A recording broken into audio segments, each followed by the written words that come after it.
There's an Apple CarPlay update dropping this year, and it's going to come with these 5 new updates. The first being instrument cluster integration, which basically means you will no longer have to rely on your dashboard to know if your car is truly having issues. Meaning that you can now check your speedometer, tachometer, odometer, fuel gauge, engine temperature gauge, oil pressure gauge, and a bunch more all through Apple CarPlay. Which brings us to our second update, climate control. And this concept is very simple. Basically, you'll be able to control your heat, fan, AC, heated seats, heated steering wheel, and a bit more other customizable accessories from Apple CarPlay. Next is where they're going to make their signature move of copying Android and integrating multi-display support, meaning that Apple CarPlay will be able to appear across all of the displays in a vehicle, providing a consistent experience across an infotainment system, along with instrument cluster as mentioned before, and any additional screens on the dashboard. Widgets are now going to be a thing with people with larger screens like the Tesla or any new cars now with the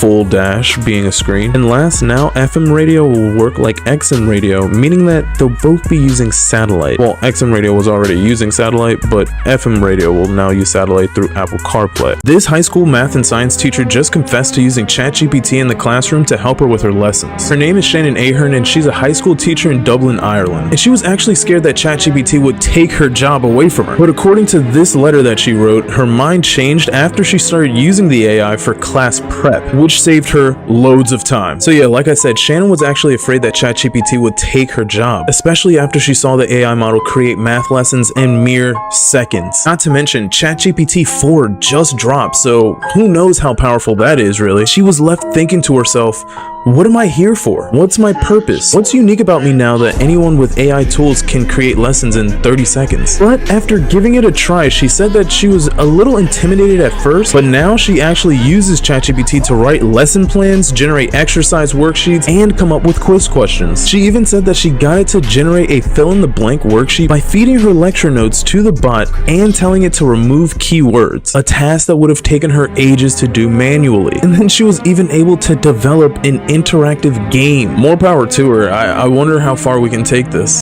This week, a Russian fighter jet forced down a U.S. drone over the Black Sea. So the basic capabilities of the Reaper, it flies at up to 50,000 feet, so almost as high as that balloon that we shot down off the coast of South Carolina. But what it does is it's an intelligence collection platform. It can also be an armed platform, but in this particular case, I'm certain that it was an intelligence collection platform, supports strike missions, but mainly it's done for surveillance purposes. And one of the big things about this is that it has a range of about 1,150 miles. It can stay up for about 24 hours, and it has a big wingspan of 66 feet, so it's wider than a lot of aircraft, but it can do a lot of collection of different intelligence sources, specifically signals and imagery intelligence. So that's why it's a big deal to make sure that the Russians don't know exactly how good it is at collecting this kind of intelligence. I was just going to say, do you have any insight into how the U.S. could remotely, if they don't get their hands on it first, how can they remotely protect all of that intelligence?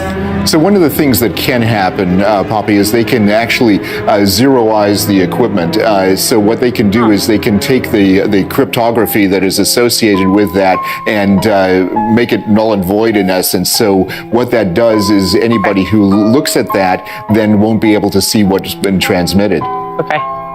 But let's talk about how this all happened, because it's the details of what we're hearing from John Kirby that are also fascinating here, where he's saying, and the other Pentagon officials, is that basically these Russian fighter jets were flying in front of the drone. They were dumping fuel on it before this even happened. You actually think it was a mistake that they clipped the wing, right?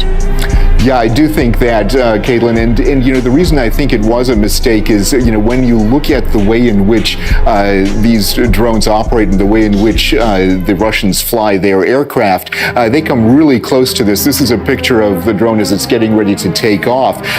But what the Russians did was they went to this area right here, dumped fuel on this part, and then they moved back as the craft was flying, and they hit the propeller right there. So that was a key thing. When they did that, that made it impossible for the drone to fly, and the Air Force, which was operating this remotely, had no choice but to basically let it sink into the ocean and into the Black Sea, and they made it that way because they needed to clear it from the skies so that it wasn't a risk to other aviation assets.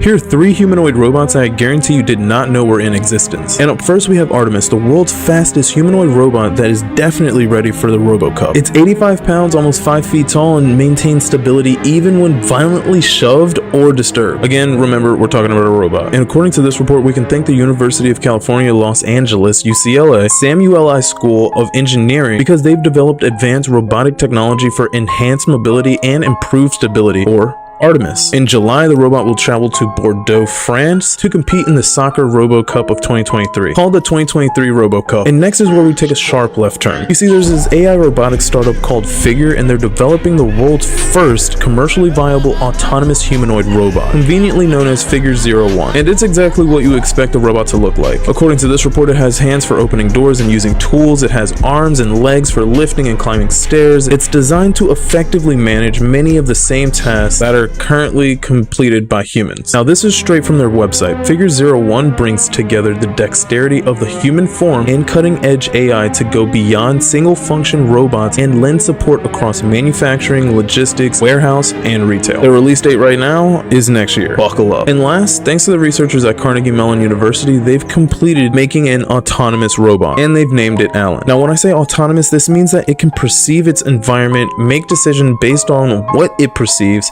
and possibly work for extended periods of time. And it's been programmed in such a way that it can recognize and then move or manipulate tasks within that environment. And according to this report, Alan was found to successfully complete tasks in the real world after a brief number of exploration trials. It's over. It's over. It's definitely over.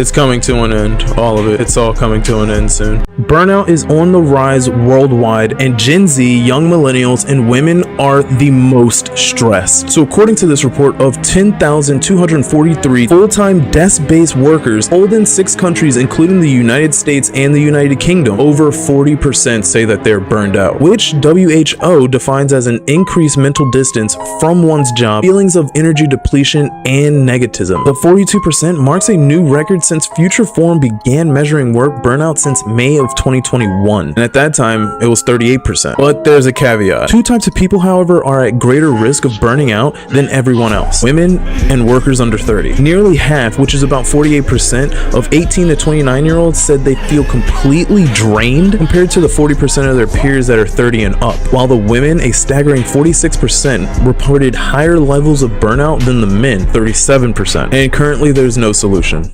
So I hate to say it, man, but those pictures of the moon that are taken by Samsung phones that are like super zoomed in, yeah, those are fake. According to this report, a recent Reddit post showed in stark terms just how much computational processing the company is actually doing. But what does fake mean in this scenario? Because it's important to remember that our understanding of what makes a photo fake will soon change, just how it has in the past to accommodate for digital cameras, and then Photoshop, and then Instagram filters, and the list just goes on from there. So according to this Reddit post by u/ibreakphotos, it was genius and also very simple. They created an intentionally blurry photo of the moon, displayed it on a computer screen, and then photographed this image using a Samsung S23 Ultra. This first image showed no detail at all, but the resulting picture showed a crisp and clear photograph of the moon. Clearly, the S23 Ultra added details that simply weren't present before. There was no upscaling of blurry pixels and no retrieval of seemingly lost data. There was just a new